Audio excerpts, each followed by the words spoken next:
what are your thoughts on kind of AI in the in home automation? Because I know this is right now a Ugh. lot of people are talking about it. I've seen a bunch of YouTube videos on it. I have my opinion on it, but I want to hear yours.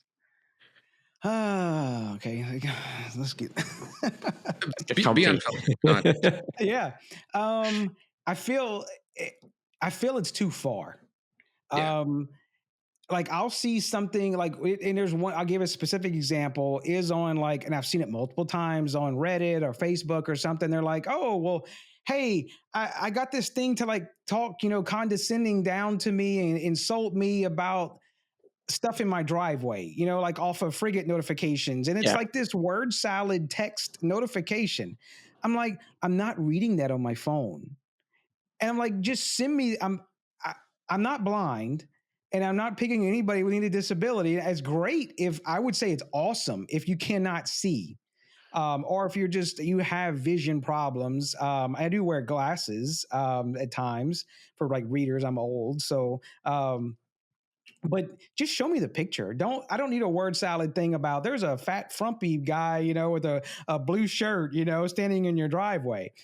There's some cool stuff to things. Like I've seen it write some automations and, I've used it a couple things in like trying to help me out write some ESP home stuff, but it's not always good. It gets you like halfway there or 70% there. Some of the things where I've seen people where they like totally like talk to the house and it tells them this thing back and all this thing, and I'm like, it's a little much for me. I don't want that. I guess you call it the whole Jarvis house. I don't Yeah. want that level of stuff. I just don't need it for me.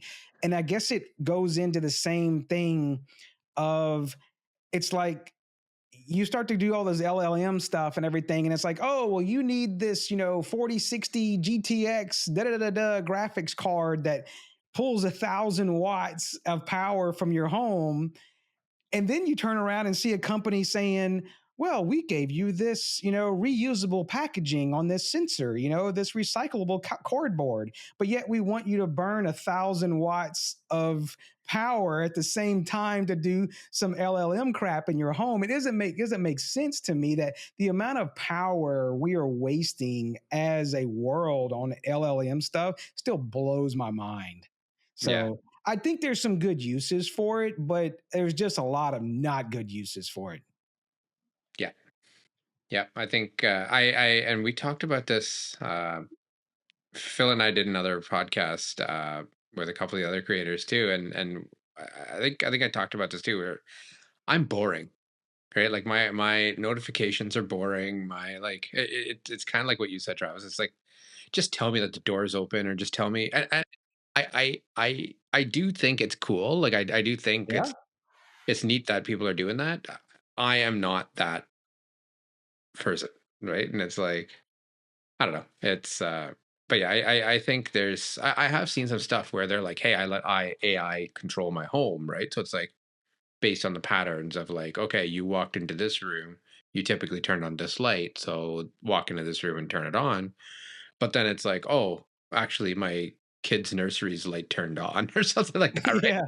While they Yeah. were sleeping, and I was like, and my wife was pissed, right? It's like, so it's like I feel like I don't think AI is there yet Yep. until we can get to the point where it is very accurate, right? Like for me, Right. that would be I'm still, and even if 99% of those situations can be just if this happens, then do this, right? Because there's not a ton of variability in.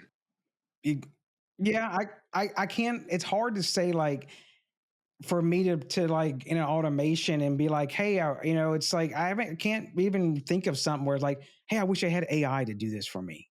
I will say where I have it's like, hey, I'm trying to do a countdown timer and a mushroom card or whatever, and I don't want to know all the where to do all the formatting and everything. And I'm like, oh, look, jump over to Gemini or Chat GPT and ask it. I'm like, oh, look, cool, copy and paste, and I can get like 60% of what I need, and then copy and paste it, and like that's awesome for the AI stuff. Yeah, yeah, yeah, and that totally, and I use it in that respect for other stuff too, right? Just like whether it's like, hey, general questions or a thing. But it's I don't know. I don't know if I trust it to run my home. And I go back and forth with this, right? Like I'm kind of like on both fences, right? Where it's like I think it's too much, but at the same time, like, oh, that would be kind of cool to try and to play with, and then probably turn off, right? Like it's I yeah. I will say what's, and I don't know what kind of camera stuff y'all are using in the aspect of, but if you think back when we were getting into with Frigate or Fry, have some people say Frygate or whatever, I say Frigate, is you remember the little Coral USB or the Coral boards that go in, and like you could get those before they ran up for COVID stuff, was like you could get them for like 40, $50, you know, and now they've come back down now. But I think it's going to really take to be like, hey, can I go buy this product that's will do like some really good LLM stuff that's off the shelf as a consumer? I could spend like $150 that doesn't like smoke down my power bill and still do some cool LLM stuff. I think it's really going to take us to get to there, and then we'll really see a lot of the I would say stuff that we can use that would be cool. Because a lot of stuff in the L, I've tried to doing some of it, you know, with the L, but then it's like, oh, well, you got to do this and you got to pay for this and you got to pay for that, and you get so many response. I'm like, I don't want to get into something else because what if it runs off and does a bunch of stuff? Next thing I know, I got a bill for $100 for my LLM stuff, and that's just not where I want to be. So.